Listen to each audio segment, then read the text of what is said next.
Oi, gente, tudo bem? Mais um podcast, Make the Future. E hoje eu estou aqui com a Larissa. A Larissa é advogada tributarista, tem uma carreira de mais de 10 anos. E a gente vai começar aqui conhecendo um pouquinho da Larissa. Larissa, fala um pouquinho da sua trajetória, porque eu acho que a coisa mais nobre é a gente falar como a gente se vê para o mundo. E é bonito ouvir a pessoa falar de si, eu adoro. E aí a gente já conecta um pouco do ladinho pessoal, depois do ladinho profissional e junta tudo. Não, combinadíssimo, mas muito prazer estar aqui com vocês. Fiquei muito feliz com o convite, essa oportunidade de estar aqui com o seu público, podendo falar um pouquinho. Bom, vamos começar pela trajetória profissional e aí a gente vai abrindo a parte pessoal. Eu sou advogada tributarista desde 2013. Sempre fui de contencioso tributário, então trabalhei em grandes escritórios full services, depois em escritórios mais boutiques, voltei para um full service e agora eu estou num escritório, voltei para um outro boutique em Alphaville e presto algum trabalho de assessoria, inclusive com empresas de softwares, principalmente por conta de reforma tributária, toda essa loucura que a gente tem vivido nesses últimos tempos. Sou do interior de São Paulo, sou praticamente a única mulher da minha geração e aí eu falo que sempre tem uma para fazer a disrupção na família, né? A minha família sempre ficou no interior e eu falei, vou para São Paulo. Fazer o quê em São Paulo? Eu falei, vou fazer faculdade, eu quero trabalhar para lá, eu quero morar para lá. Então eu saí de casa muito nova, vim seguindo esse sonho e então estou aqui, fiz mestrado depois na Getúlio Vargas. Mas acho que ao longo dessa carreira muita coisa foi mudando. A Larissa que chegou quando veio fazer faculdade, da Larissa que começou a trabalhar, da Larissa que teve uns picos de estresse no trabalho, até hoje a Larissa que eu me torno e que eu tenho me tornado nesses últimos anos. Acho que um briefing mais ou menos do que eu me vejo. Eu sempre gostei muito de estudar e eu sempre gostei muito da intersecção do direito com outras matérias. Então, por exemplo, eu gosto muito de economia comportamental, que as pessoas falam assim, mas você é de contencioso? Por que você vai estudar economia comportamental? Eu falei, porque eu gosto de entender como que as pessoas tomam decisões. Fantástico. Mas você, então, está dentro de um contencioso, por que você vai estudar tecnologia? Eu falei, porque a reforma tributária é tecnológica, se a gente não entender tecnologia, eu não sei como que eu vou trazer o contencioso para dentro disso. Tem uma professora que eu gosto muito, que eu cito muito, que é a Silvia Piva, que ela fala que nós estamos na época do devido processo tecnológico, então não tem como. E eu acho que essa multidisciplinariedade que sempre me regeu, então filosofia, enfim, eu vou abrindo vários outros leques, eles acabaram me trazendo para cá hoje, que eu trabalho exatamente nessa intersecção do direito, tecnologia, economia comportamental. E um pouquinho da Larissa como pessoa? A Larissa como pessoa... Ela é profunda. Ela é profunda. Ela tem muitas camadas. Eu fiquei aqui contando. Eu sou uma pessoa muito artística. Eu comecei a fazer teatro quando eu era muito nova. Eu comecei a cantar quando eu era muito nova. E eu comecei a tocar piano também muito nova. E aí as pessoas me perguntaram, mas quem da sua família fazia isso? Ninguém. Nunca teve alguém que eu vi e eu falei assim, vou fazer porque eu estou vendo alguém da minha família fazendo. Eu falo que foi um dom que Deus me deu de fato, né? Então, eu tenho esse lado muito artístico, que são os meus hobbies, que durante muito tempo a vida cotidiana foi me soterrando e eu fui largando, né? Mas eu tive um episódio de burnout em 2024. Cheguei a infartar em tudo, então fui para o hospital. Os médicos falam assim, não entendi como você está viva até agora, porque... aos 34 anos, normalmente é fulminante. E eu tinha o exame de sangue, a proteína lá marcando, então eu falei assim, eu estou vendo que você teve, mas você está vivo, então o que eu estou vendo não condiz com o que eu estou vendo. E eu falo que foi um momento em que realmente Deus me trouxe de volta, sabe? Deus falou assim, vamos resetar tudo, porque eu estava muito acelerada. Eu acho que o ritmo aqui de São Paulo, ele vai te dominando, né? Uhum. Quando você menos espera, você está trabalhando 16 horas por dia. Quando você menos espera, você está dormindo 3 horas por noite e achou que, nossa, eu dormi super bem. Quando você menos espera, você está vivendo de café e de energético e a gente precisa parar, né? Então, foi como eu não ouvi os sinais do meu corpo e ele me deu vários sinais. Deus achou por bem me dar uma resetada, né? Eu passei por esse processo, cheguei a ficar afastada. Na época, líder de uma equipe de uma das grandes bancas aqui de São Paulo. Eu fiquei afastada durante 3 meses desse escritório. Depois, eu estava naquela fase de, meu Deus, eu quero galgar o cargo de sociedade, então preciso voltar. Minhas médicas falaram, você não pode voltar, eu preciso voltar. Acabei voltando para o escritório. Mas 8 meses depois, eu comecei a ter os mesmos sintomas do primeiro burnout. Foi quando me deu um estalo de, ou você para mesmo, ou você não vai chegar até os 40 anos, vivendo nessa loucura que você está vivendo. E aí eu fiz essa pausa, eu tirei um mini sabático de 6 meses da carreira. Nesse momento, inclusive, eu fui para Israel, eu sou cristã, então eu estava meio afastada, né, vamos dizer assim. Então, ele te chamou de volta. Ele me chamou de volta. Força. Foi um processo bem doloroso, inclusive. E aí eu fui para Israel e, assim, Israel foi transformador. Eu acho que foi uma Larissa para Israel. Me batizei no Jordão, então aquela Larissa morreu e ficou ali no Jordão, e eu voltei uma outra Larissa para casa, ressignifiquei, inclusive, a forma como eu me enxergava. Porque eu acho que quando a gente tem um processo de burnout, eu pelo menos repeti uma frase muito, que era todo dia praticamente, eu falava, eu quebrei, eu fracassei, eu não consegui, como assim todos os advogados conseguem e eu não consigo, né? E quando eu voltei, né, de Israel, eu consegui ver que na verdade eu não tinha quebrado, né? Na verdade eu tinha descido até a casa do oleiro e ele foi lá e me fez de novo. Então ele fez a forma como eu pensava, como eu via o direito, como eu via a minha carreira, como eu via a minha vida. E aí ele deu até um novo significado para tudo que eu tenho vivido. Então, acho que de outubro, que foi quando eu voltei de Israel, para cá, que tem quase um ano, mudei completamente a minha vida, mudei completamente o meu estilo de vida, a forma como eu me organizo, a forma como eu priorizo as coisas. E eu acho que isso, inclusive, acabou refletindo também na minha carreira. Totalmente. E aquilo que eu achava que ia me parar, na verdade, ele me guardou um tempinho para eu ganhar forças e, de repente, eu voltei voando de novo. Eu falava assim, nossa, tudo que eu precisava era daquele reset. Foi, acho que, o maior glow-up que Deus podia ter me dado. Eu acho interessante a gente fazer uma espécie de cross-check nessa sua trajetória. Eu acho que, principalmente, olhando para o ponto de vista do equilíbrio, né? Também tive um burnout, fui premiada. Eu não cheguei a infartar, mas é significativo. Sim. Porque, literalmente, você precisa reaprender. E você tem que ter muita paciência com toda a sua cognição, com toda a sua lógica. E eu trabalho com exatas, então, para mim, também foi um baque gigante. Baque não, gente, baque. Mas, não gosto disso, não, estou brincando.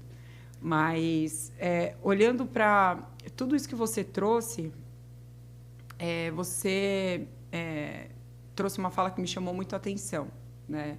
Você teve a oportunidade de revisitar todos os aspectos da sua vida pessoal e, concomitantemente, também profissional. Para a gente começar a estruturar aqui uma ordem cronológica, você sendo porta-voz de literalmente ter sentido na pele algo tão drástico assim como eu, qual é o tipo de mensagem que você deixa para uma pessoa que está com a consciência no mesmo lugar? Certamente a paciência no processo, porque o processo ele é muito doloroso. Ele é um processo que mexe com a nossa identidade, né? O burnout, para mim, ele foi... eu achava que eu era o meu trabalho. Então, quando alguém me perguntava quem é a Larissa é advogada. Tá, mas o que a Larissa gosta? De advogar. Mas o que a Larissa faz? Advogo. Né? Meu sobrinho chegava a falar, a titia gosta de trabalhar. Então, a minha identidade gerava todo em torno da minha carreira. Quando eu tive o burnout, eu fiquei sem a carreira, né? Então, eu não consegui... Eu estava no meio de um mestrado profissional ainda. Pensei em desistir várias vezes. Conversei com a minha orientadora e ela falou, não deixe você desistir. A gente vai conseguir passar por isso. Inclusive, consegui concluir muito por conta dela. Que ela teve essa sensibilidade de entender meu momento. Mas, quando eu fui passando pelo processo...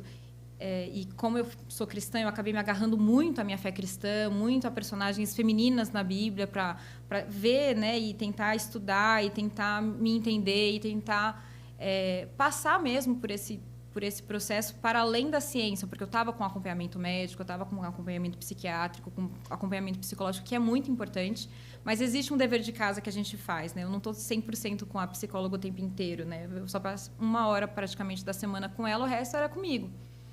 E eu morava sozinha, então eu precisava mesmo me reconectar comigo, entender o que eu gostava, né? E eu até comecei falando, eu comecei a cantar muito cedo, mas grande parte dos meus amigos da minha fase de advogada não faziam ideia que eu cantava. E eu cantava desde os 8 anos de idade.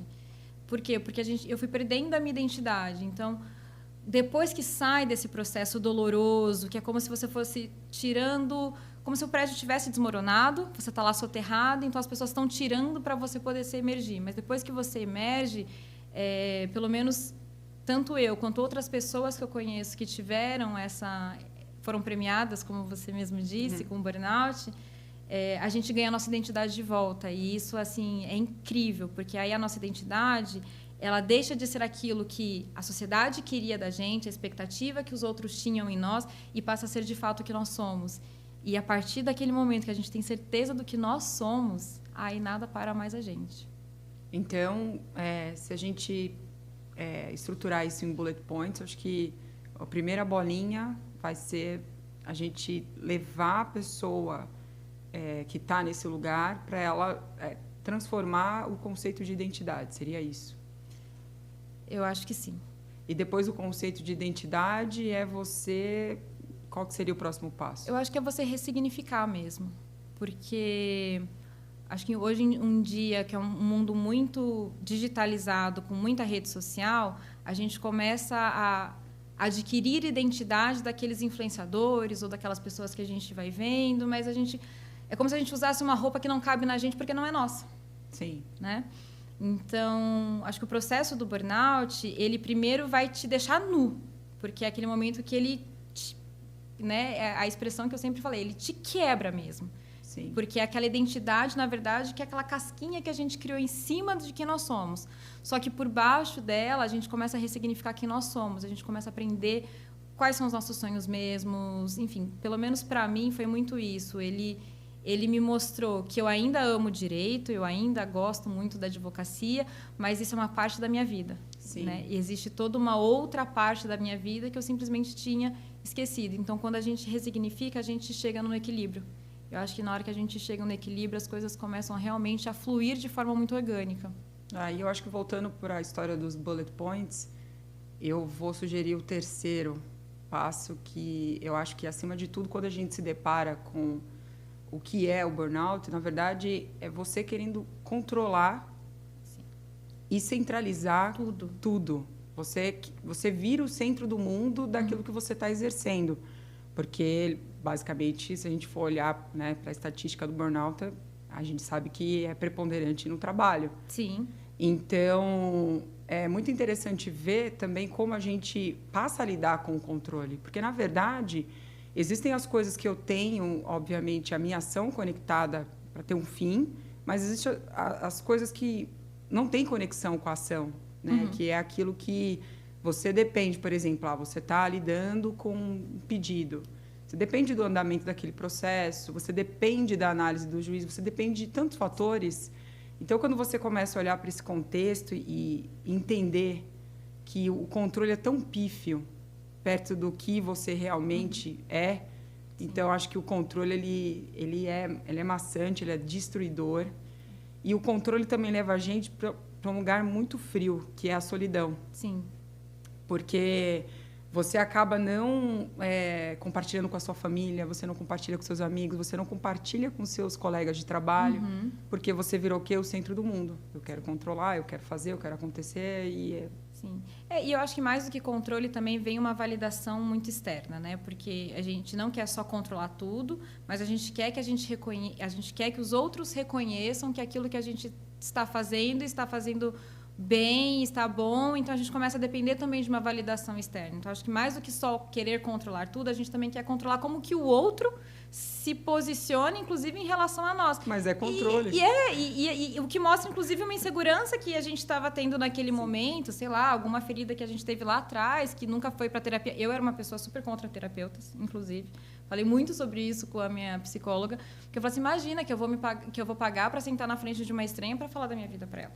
E hoje eu falo assim, façam terapias, é maravilhoso, todo mundo precisa de uma, muda a vida, porque eu acho que é muito isso, é trazer alguém de fora, inclusive, para poder te mostrar onde você está andando à deriva, né, no meio desse caminho aí. E já é um começo para abrir mão do controle, quando você permite, né, que alguém ali esteja contigo e você acabe compartilhando com ela aquilo que você precisa, a ideia de ser vulnerável, etc. Sim, exatamente. Bom, então, assim, a gente já se conheceu, daqui a pouco eu vou chorar, é melhor evitar, porque eu adoro conservar o rímel. Mas é o seguinte, vamos falar um pouquinho agora do aspecto profissional. A gente está aqui por um motivo, né? A gente está aqui para conscientizar as pessoas do que está acontecendo no país. A gente vive uma velocidade de imposição, de ação por parte do fisco muito significativa. E aí a gente tem tanto para fazer, tantos cenários para olhar, para administrar, que primeiro eu quero ouvir sua opinião sobre o momento da reforma tributária. Eu acho que, do ponto de vista, olhando para a esteira do que é, né, todo o exercício do administrativo e também judicial, como você vê o momento atual. E aí a gente vai costurando aqui o nosso diálogo para agregar muito valor. Não, perfeito. Eu acho que a reforma tributária era algo muito bem-vindo. A gente vive uma estrutura tributária que ela é uma das maiores, se não a mais complexa dentro do mundo. Assim, é muito difícil quando você tem que explicar para um cliente que tem uma controladora fora do país como que é uma tributação no Brasil, né? Então, eu tive o privilégio de ser secondment num grande varejista e, assim, o tempo que era gasto, né, para o custo Brasil para conseguir fazer as obrigações acessórias era muito maior frente à França, por exemplo, que era onde estava a controladora. E os franceses simplesmente não conseguiam entender essa complexidade toda. Então, eu acho que a reforma tributária ela vem de um contexto e de uma intenção muito boa. Acho que nós precisávamos mesmo, nós temos, assim, uma segmentação muito grande, né, do que é federal, do que é estadual, e aí cada estado traz uma legislação de ICMS que virava aquela loucura, mais os municípios, então tivemos guerras fiscais, a gente vem de um ambiente tributário, como muito bem dito por Becker, né, um manicômio tributário efetivamente, em que nós precisávamos, de fato, nos aproximarmos, inclusive, das normas globais, da OCDE, para a gente poder também ser um país um pouco mais competitivo, pensando que hoje a nossa economia ela é muito mais globalizada. Então, nesse contexto, eu acho que a reforma ela foi muito bem-vinda. O ponto é que nós estamos tratando de um país que ele tem um tamanho continental. É muito diferente da gente falar, por exemplo, de uma Itália, de uma Alemanha ou de uma Singapura, por exemplo, que são, por exemplo, Singapura tem 9 milhões de habitantes, é o estado de São Paulo. Né? Então, você fazer uma reforma tributária para um país desse tamanho, a gente está falando de um país que é enorme, que tem cada região tem a sua peculiaridade, tem os seus desafios, inclusive. Então, só trazer o que está sendo feito lá fora, que deu super certo lá fora, para dentro, não ia dar certo. E acredito que a reforma, então, ela começou, inclusive, a tentar trazer essas peculiaridades brasileiras quando ela criou o IVA dual, porque inicialmente ia ser só né? Que ia ser só um imposto, ia ser só... Desculpa, eu vou ter que dar risada. Porque é muito engraçado isso, desculpa. Que eu não aguento, é muito bom. Eu vendo você falar, vem um desenho no meu cérebro gigante, que eu sou a garota da imaginação. E só um parênteses antes de você terminar, que acaba sendo cômico. Não, era para ser um só, mas agora vem o IVA dual. E aí você já vê o negócio indo de novo para onde? Para o mesmo lugar. Isso, obrigado de nada, desculpa. É isso, mas é isso, porque era para ser só um. Então, vamos tirar todos esses 5 e vamos transformar em um, centralizado na União. Simplificou, ia ser maravilhoso, inclusive. Mas, de repente, surgiu um IVA dual. Aí você fala, mas o que é esse IVA dual? E aí a gente começa a entender, porque na teoria, né, assim, eu sou do direito, né, sou formada, diferentemente de você que é de exata, assim, que 2 mais 2 sempre vai dar 4, ou deveria, pelo menos, no direito nunca vai ser 4. Pode ser, talvez, depende, né? E ainda se a gente colocar uma pitada de jurisprudência, aí então a gente nunca vai saber. E se for, a gente vai modular os efeitos. Então, esse é o meu mundo, né? Nunca 2 mais 2 sendo 4. E aí, quando a gente pega esse IVA dual, ele é um IVA dual que ele está sendo controlado pelas 3 instâncias, pelas mesmas 3 esferas do poder. Que é onde exatamente você chegou. A gente voltou para o mesmo lugar. Exato. Né? Não teve essa... A União continua lá com a CBS, aí vem o IBS. Com quem? Com os estados e municípios. Aí você fala... Então, precisava mudar o que já estava? Que pelo menos todas as obrigações acessórias já estavam funcionando daquele jeito? Né?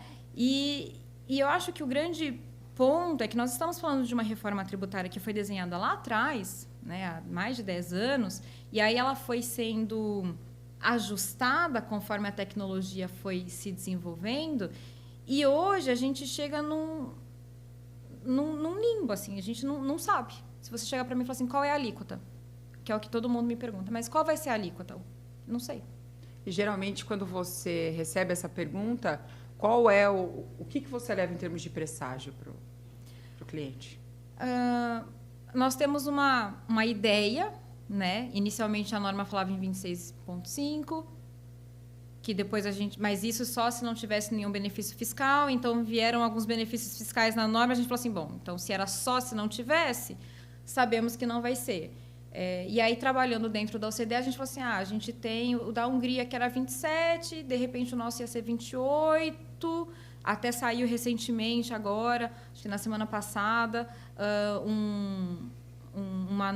uma norma da Receita Federal, que, na verdade, ela está indicando, ela não está definindo, mas está falando assim, estou sugerindo que seja 28,5. Aí você fala assim, tá, mas é só da Receita, não tem ainda os estados e municípios para concordarem, porque esse é o grande ponto, né? A alíquota, ela é única para todas as operações envolvendo bens e serviços naquele determinado estado, naquele determinado município, porque cada estado e município vai poder escolher a sua alíquota.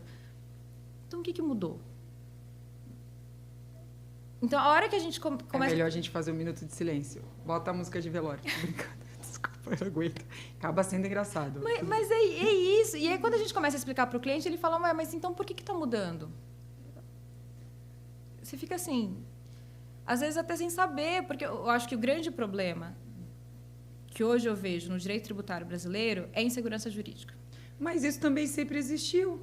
Mas está um pouquinho pior. Porque antes nós tínhamos uma insegurança jurídica, pensando assim, vai vir uma lei nos 45 do segundo tempo de dezembro.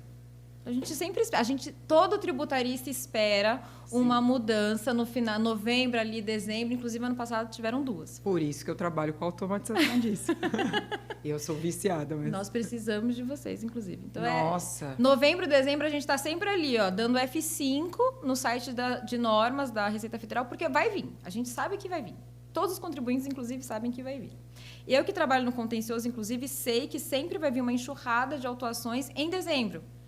Que ou eu antecipo tudo, ou eu passo Natal e Ano Novo trabalhando nas defesas. Todo ano é assim. Sim, é o Feliz Natal. É o Feliz impressionante. Natal. Exato. Só que agora, até então, eu acho que os contribuintes eles ainda tinham um pouco mais de segurança jurídica, principalmente nos tribunais. Né? Então, judicializar tudo, e isso, inclusive, é uma coisa muito cultural do brasileiro. O nosso contencioso ele é gigantesco. Sim, é absurdo. É outra circunstância que, assim, sinceramente, a palavra é descabido. É isso. É descabido. Quando você vai conversar com qualquer outra pessoa de outro país, eles falam, mas por que vocês discutem tanto com o fisco? Porque não tinha, inclusive, antes uma relação próxima entre o fisco e os contribuintes para que eles pudessem conversar.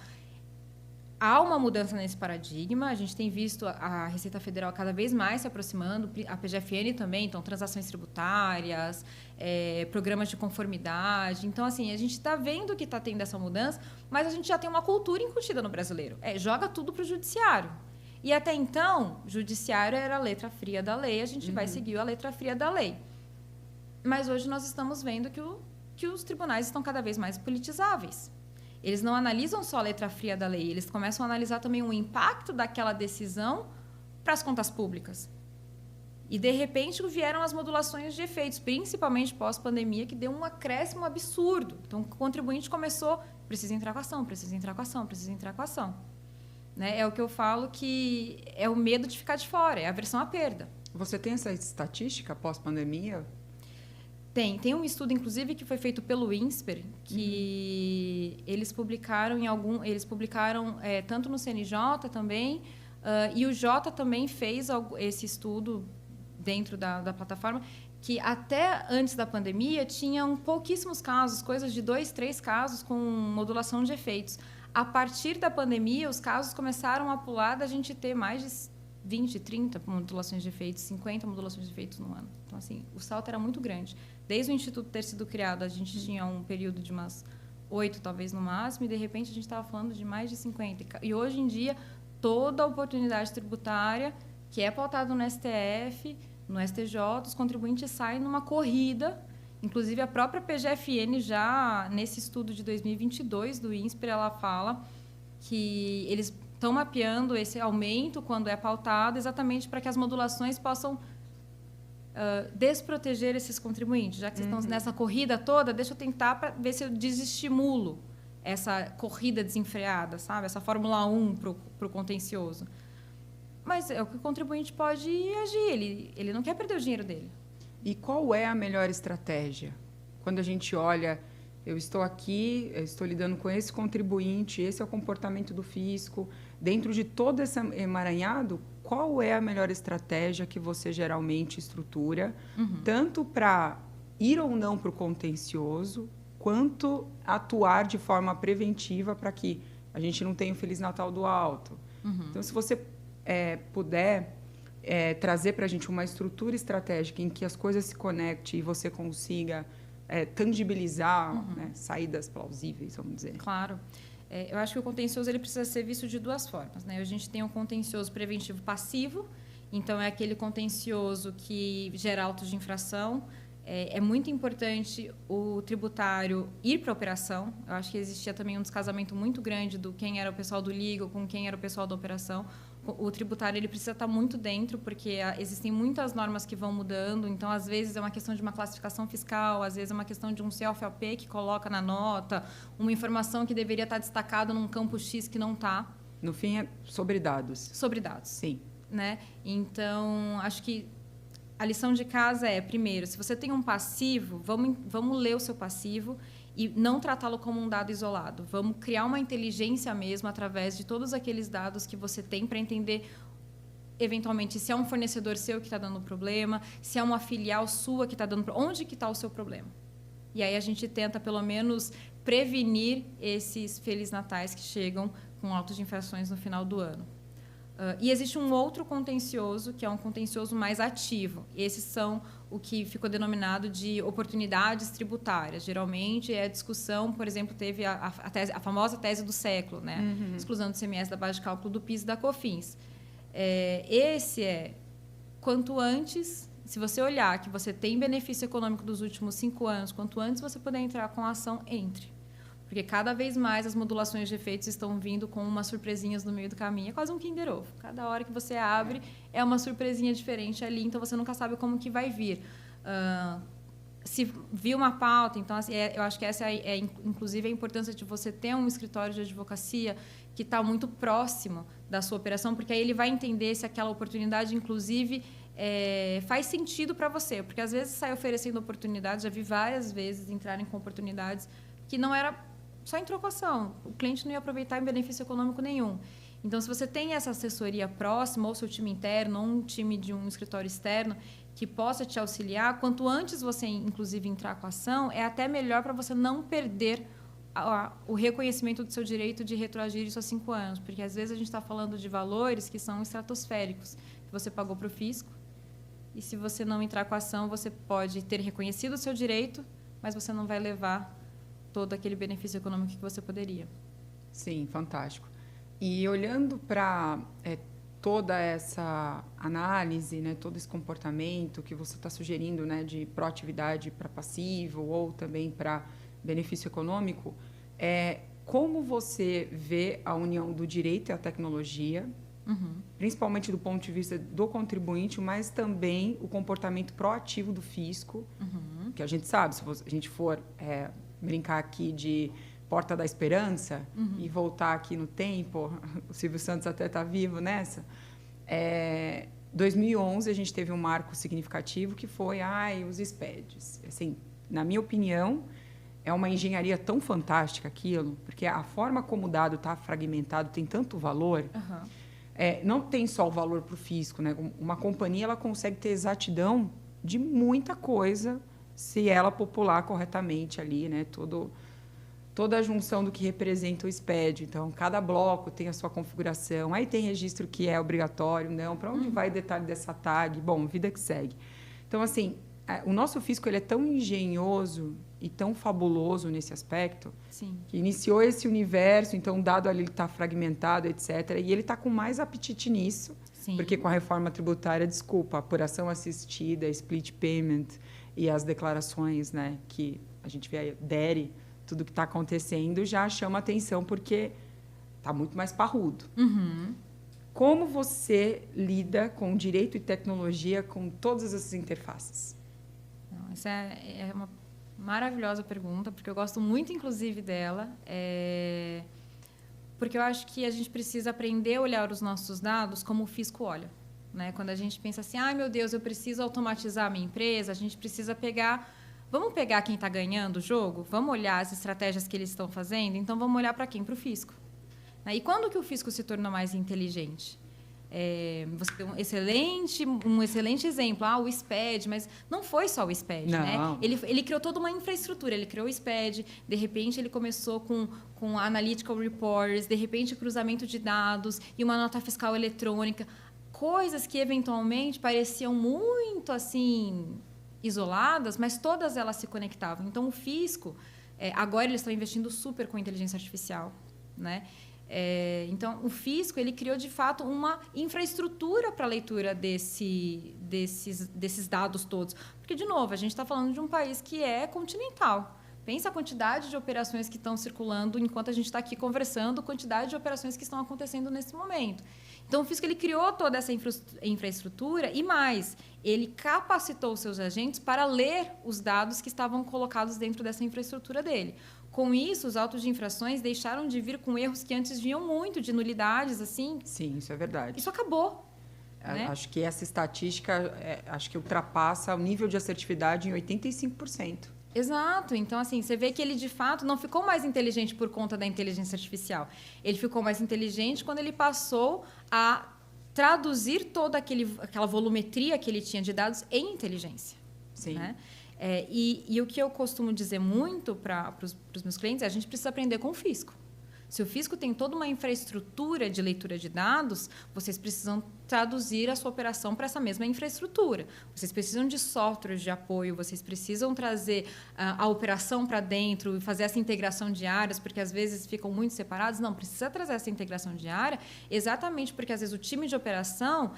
às vezes, numa reunião, ele fala alguma coisa que o time legal entende. Fala assim, é aqui que está dando um problema. E, às vezes, o problema nem é jurídico. Às vezes, o problema é alguma coisa que você resolve ali. Então, quando a gente começa a pegar esse dado e trazer para dentro de casa, não como um dado isolado, mas como uma inteligência atrás desses dados, a gente começa a agir de pau a pau com o fisco, pelo menos, porque todas as informações que o fisco tem, somos nós que damos. Sim, mas tem uma curiosidade aí que, no meu ponto de vista, em termos de operação, é o que falta, sabe? Eu sempre acreditei que o contribuinte precisa ter uma camada de inteligência que vai ser efetivamente esse espelho daquilo que eu exerço em termos de comunicação com o fisco. Sim. Porque uma coisa é o dado avulso, então as transações, as notas ali... A gente está aqui, como você falou, conversando e, meu Deus, ali a nuvem do fisco está abençoada. Então, existe essa capacidade do tratamento e a circulação do dado tecnológico avulso, mas, acima de tudo, existe a consolidação desse dado, que é o que eu transformo, né, no meu movimento declaratório. E a ideia de você ter uma camada de inteligência tecnológica para trabalhar, né, esse viés da antecipação, olhando para tudo que fisco está exigindo, demandando, etc., faz com que você, obviamente, se comunique com ele de uma forma melhor. Sim. Eu acredito nessa tese, é o que eu defendo. E quando a gente pensa em camada de inteligência, já que o fisco foi tão ávido, eu acho que sempre será, quais são os mecanismos que você trabalha em termos... Vamos pensar nessa oportunidade da reforma tributária, que ela é uma oportunidade tecnológica, como você bem disse no começo, de trabalhar uma estrutura em que a gente consiga vincular todas as áreas, porque tudo é um só. Sim. Eu sempre imaginei uma organização como o corpo humano, então cada departamento funciona ali. Aqui está o coração é o caixa, claro. E aí vem o intestino. O intestino talvez seja a área fiscal, estou brincando, porque, olha, tem que digerir, Tem que digerir. Então, assim, toda essa ideia da unicidade, né, para que as coisas operem da melhor forma possível, ela acaba entrando em uma jornada muito interessante na reforma tributária, porque ela me leva para esse momento da unicidade. Sim. Olhando para todo o seu background, acho que você é uma pessoa muito curiosa, tem a mente muito veloz. Acho que a gente é prima, não sei. Fiquei pensando. Vamos fazer uns testes aí. Eu não sei, eu acho que já deu muito match. Mas como a gente lida com todas essas camadas para chegar ao movimento de unicidade e trabalhar essa camada de, vamos dizer, de proteção, de inteligência antes do movimento declaratório? A gente está vivendo uma situação hoje que ela exige cada vez mais compliance, porque o fisco está cada vez mais ágil. Então, as empresas... Antes, a gente conseguia trabalhar com tempo. Né? Se vier uma autuação, vai vir daqui meses, vai vir daqui anos, se vier. Né? O fisco, hoje, ele está sendo alimentado com dados on demand. Então, acontece a operação, ele já está recebendo esses dados. Existe um estudo da OCDE, inclusive, que ele fala que é da administração 3.0. E aí ele fala que a gente está deixando a forma do compliance manual, do compliance voluntário, compliance manual, para um compliance by design. O que isso basicamente significa para eles? Existe uma integração, né, entre os sistemas naturais do contribuinte com os sistemas, inclusive, do fisco. E, para isso acontecer, de novo, na teoria tudo funciona maravilhoso. Para isso acontecer, precisa ter uma interoperabilidade quase que orgânica entre esses sistemas, que, a partir disso, é possível ter a gestão dos mesmos dados, tanto os dados que vão ser tratados pelo fisco, como os dados que estão sendo tratados pelos contribuintes. A partir do momento que a gente está indo para essa área do compliance by design, que a gente tem essa junção, e a nossa reforma tributária ela está indo bem para esse caminho, principalmente com a declaração assistida, com o próprio split payment, a gente precisa ter equipamentos, ferramentas, investir em tecnologia que nos deem esse ambiente, né, vamos dizer assim, de integração natural nossa, para a gente poder conseguir fazer esse approach com os dados que a gente está mandando para o fisco.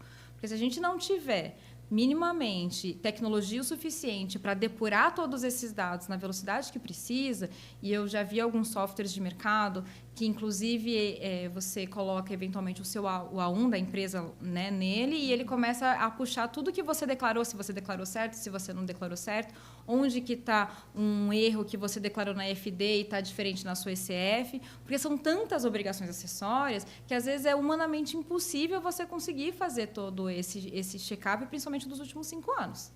Né? Então, a partir do momento em que você alinha a tecnologia ela é uma ferramenta. Muita gente fala assim, meu Deus, vamos perder nossos empregos para a inteligência artificial. Não. É uma ferramenta. Não, se você isso é fábula.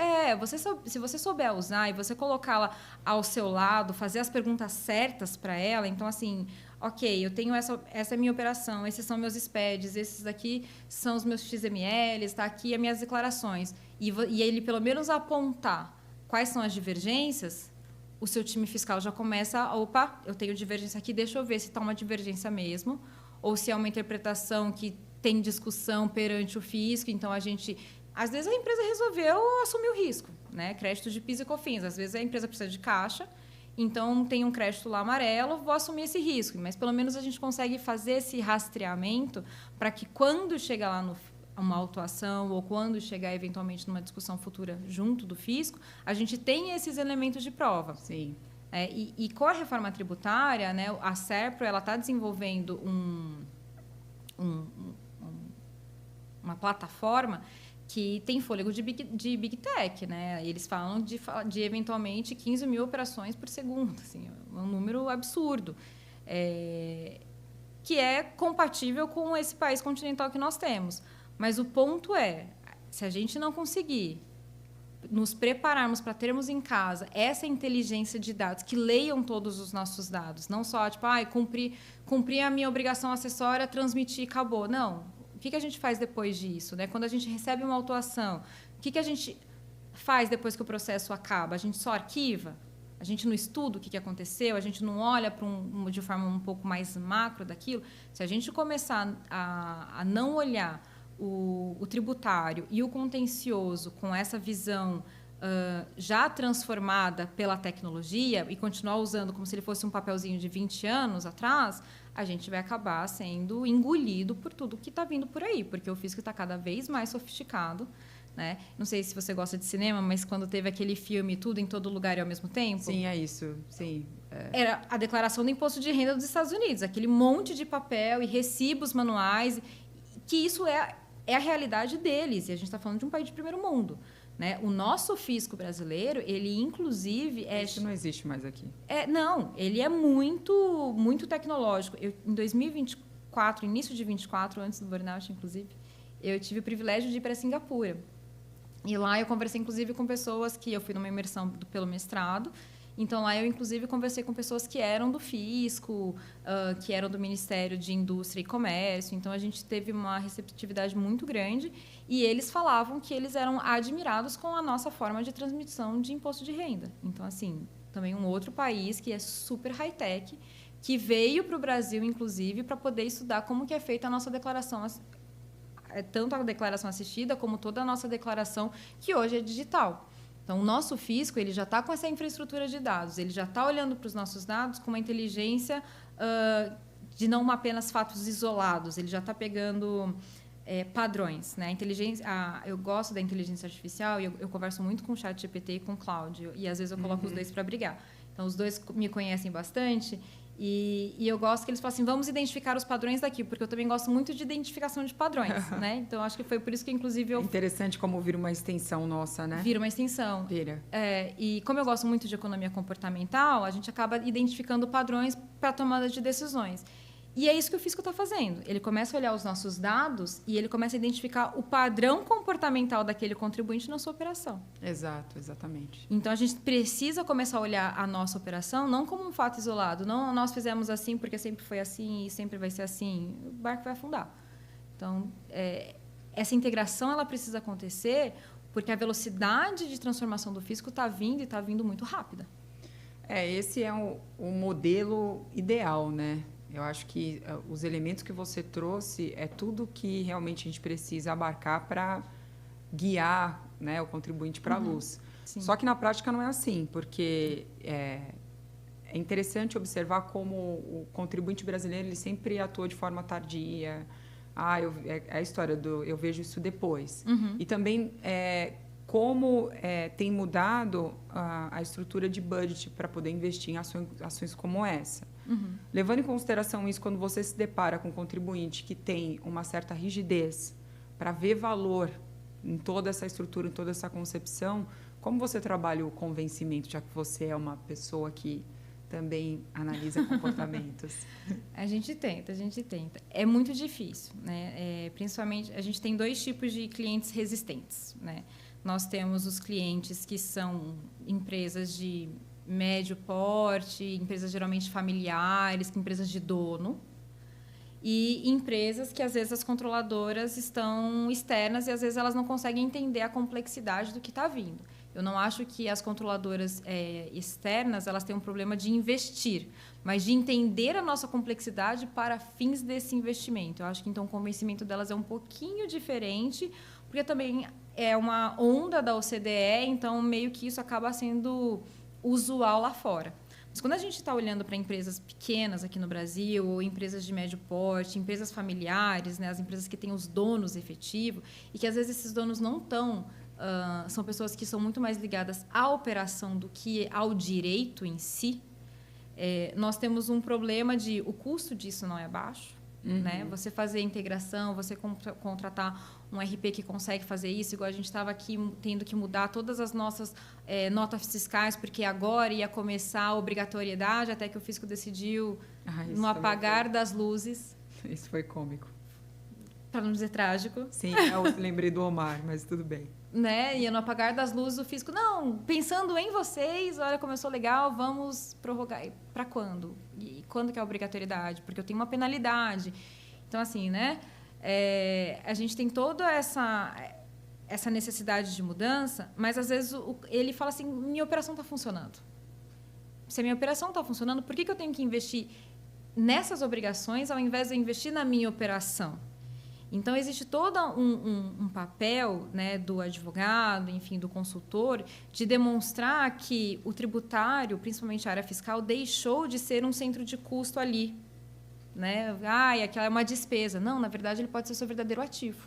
Exato. A partir do momento em que você tem um fiscal que está próximo da sua operação, e que, inclusive, não só o fiscal em si, tá? Mas um fiscal tecnológico, porque eu acho que não dá mais para você tratar o direito tributário como regra matriz de incidência, pega todas as doutrinas, e eu amo tudo isso, mas não dá mais. A gente tem que trazer isso para dentro do processo tecnológico que está acontecendo e que vai acontecer com a reforma tributária, é mostrar que deixou de ser uma despesa operacional e passou a ser um investimento para a operação. Porque se você não estiver, né, nós estamos em agosto de 2026, se até janeiro de 2027 você não tiver com as coisas parametrizadas, com sistemas minimamente rodando, e a gente tem muito mais dúvidas do que certezas ainda, para 2027 sua vida vai começar a transição da reforma e sua vida pode ficar cada vez mais difícil. Então, aqui, pensando em economia comportamental, é o clássico aversão à perda. Todo mundo está fazendo, só você vai ficar de fora. Um efeito manada, eventualmente. Sim. Ou, se não, inclusive, identificar, olha, a gente tem um jogo. Vamos pegar a teoria dos jogos. Nós estamos dentro de um jogo. A regra é essa, mas tem um aqui que já está jogando com a regra nova e ele está em vantagem. Você vai querer ficar na desvantagem ou você vai querer jogar com a regra nova? E aí a gente vai tentando fazer esse convencimento, mas ainda assim é muito difícil. Tá, mas a gente não tem um impasse cultural que é o indivíduo não acreditar na perda até ele perder? Eu acredito que sim, mas os números falam por si. Eu acho que hoje, cada vez mais, o empresariado brasileiro ele olha mais para números do que para histórias. Então, quando a gente começa a mostrar o potencial risco, e existem alguns softwares que trazem essa indicação de multa, que traz o impacto da reforma, mesmo que a gente não saiba a alíquota, mas que faz umas simulações e tudo mais, a hora que ele consegue enxergar isso, ele consegue falar assim, peraí, a probabilidade de eu perder é muito maior do que eu não perder. E talvez o custo que isso vai me demandar no futuro não valha tão a pena do que eu agir agora. Mas, assim, aí a gente vai ter que entrar naquela clássica análise de prós e contras e ele vai identificar se o custo dele agir preventivamente agora faz mais sentido ou se ele vai querer ver para crer do que pode vir aí nos próximos anos. Uhum. E o que você acredita que é mito da reforma e não vai acontecer? Eu acredito que a simplificação é o mito maior da reforma tributária. Né? Acho que a ideia acho que ela nasceu dessa conversa de simplificação, mas isso não é algo que vai acontecer, ou talvez aconteça, para não ser tão pessimista, mas muito depois que já transpassado esse prazo da transição. E, assim, eu confesso que eu tenho muito medo, como brasileira, desse período de transição não ser prorrogado, né? De, eventualmente, não deixar os dois sistemas coexistindo ao mesmo tempo. Eu tenho um pouco de preocupação com relação a isso. Então, eu acho que a simplificação ela é um grande mito. Um outro mito também é, eventualmente, indicar que a reforma tributária não ia aumentar a carga tributária, ia só equalizar. A gente tem visto que, para algumas, principalmente para os setores de serviços, isso não se verifica, né? A carga tributária ela vai aumentar significativamente.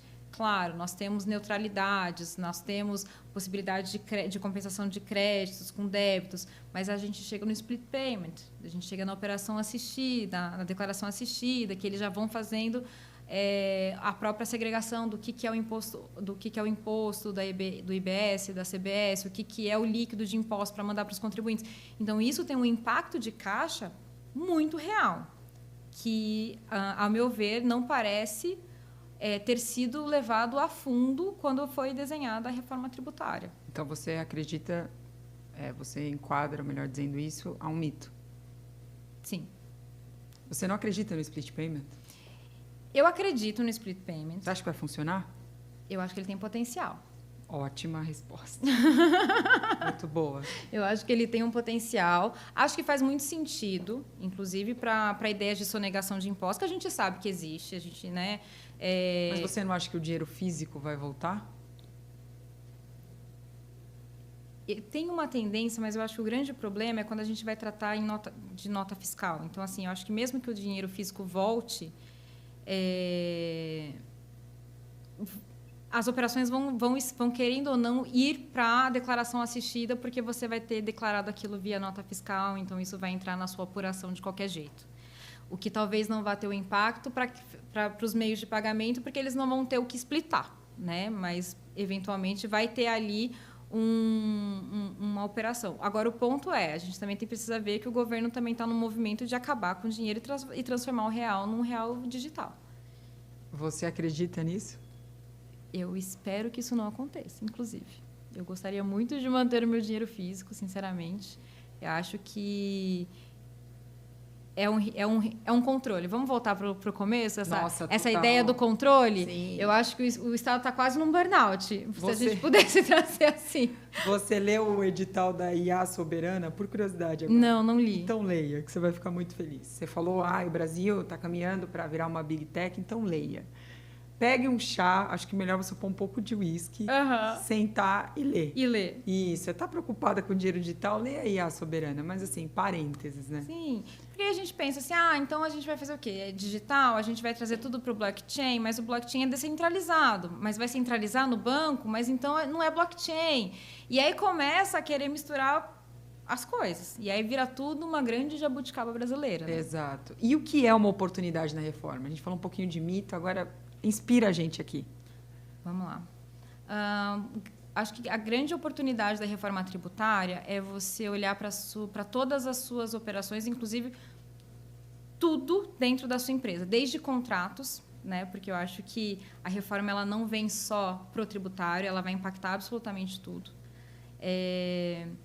Mas existem algumas formas da gente, inclusive, trabalhar a reforma tributária, e aí eu sou de contencioso, então eu sempre fico vendo algumas discussões que já estão acontecendo.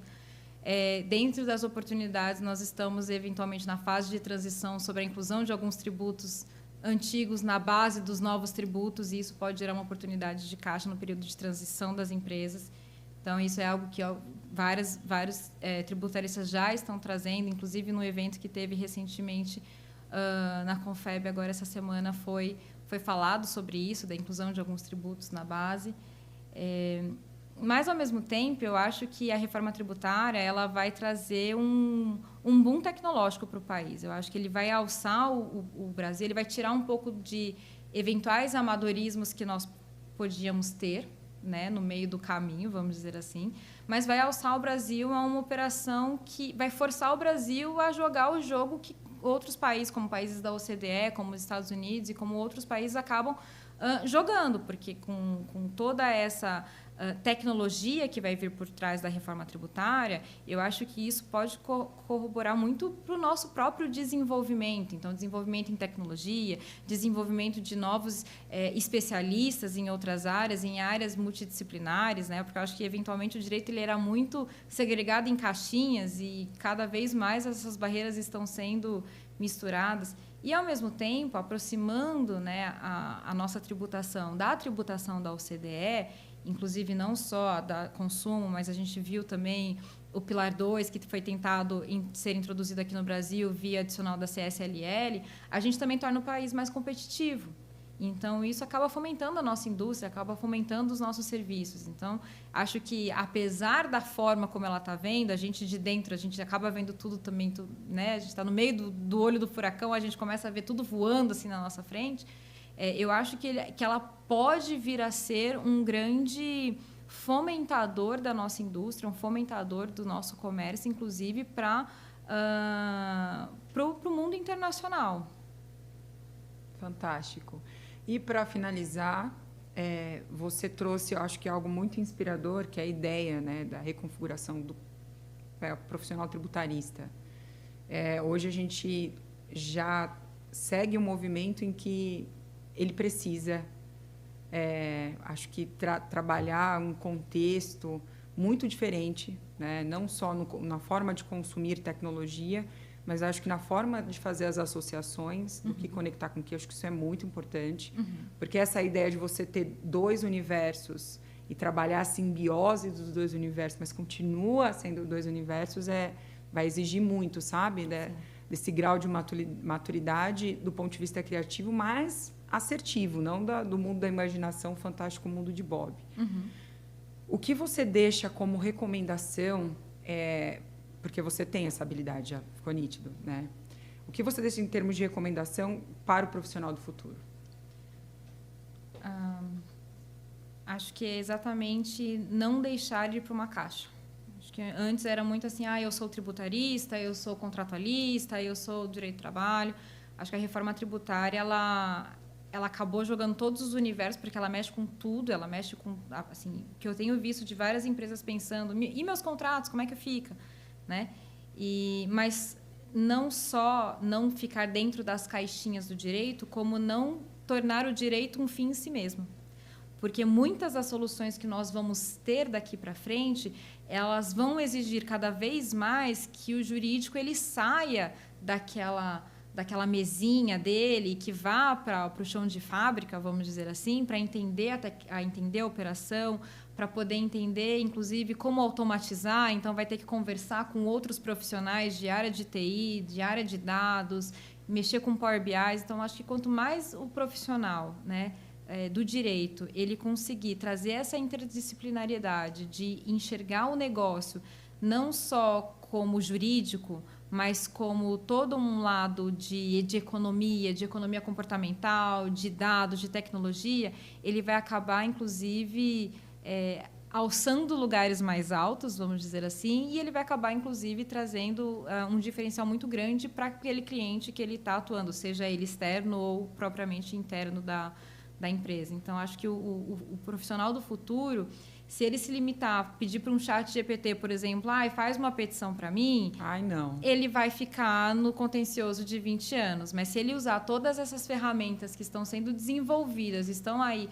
Porque, gente, hoje todo mundo tem acesso a uma boa inteligência artificial, né? Todo mundo consegue ter isso. Então, se você conseguir trazer essa intersecção, você deixa de ser, inclusive, um profissional que só vai indicando é melhor assim, para ser aquele profissional que antevê problemas, né? E aqueles que eventualmente passarem, ele vai conseguir trazer uma solução mais definitiva para o seu próprio cliente.